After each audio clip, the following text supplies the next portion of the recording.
Hello YouTube, Macarthur Feyrer Jr. here. How are you today? I'm doing fantastic, and today we are going to, by popular demand, do a tutorial on how to go live on your phone. Now I'm going to show you two ways. I'm going to show you the simple, easy way you can do everything on your phone, and I'll show you the way that I do it, which allows you to add a custom thumbnail. So let's get right to it, Piney. Roll down bumps.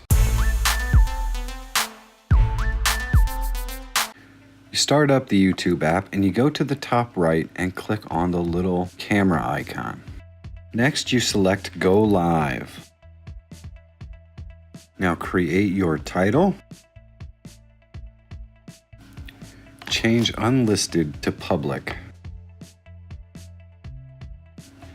Select more options. Now you can copy and paste your title into your description as well, or put in whatever description you want. Next, you want to scroll down and select Schedule for Later. Select the date and time that you want to schedule for. For some reason, YouTube seems to change the time when you go back and look at it to Pacific time.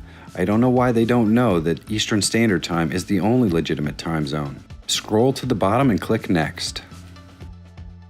Now you want to rotate the phone into landscape mode and it will count down for your thumbnail picture. Now you can click Done and exit all the way back out. Your stream is set up and ready for you to go live. So when you come back later and it's time for you to go live again, you want to click on the little camera button in the top right.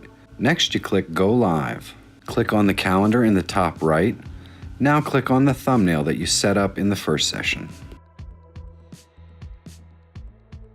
You can share your live link by going to the top right and clicking the arrow. Then select Copy Link and it will copy it to your clipboard. Now you just wait for that countdown to end and click Go Live. Here's the steps if you'd like to add a custom thumbnail. The first thing you have to do is create the thumbnail in whatever application you use to create your thumbnails and pass it to your phone somehow.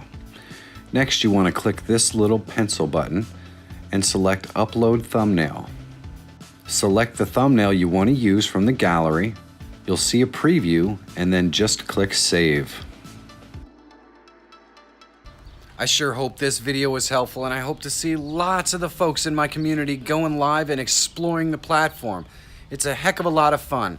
In my next tutorial, I will be exploring how you can go live with OBS if you decide you want to do a studio show. The OBS tutorial will probably be broken into several parts so that I can cover different aspects of doing a live studio show using OBS, but it will be coming soon. I suspect probably early July. So you guys, go out there, find your adventure, have a great day, and I will see you in an hour for the best hour of my day. Have a great day.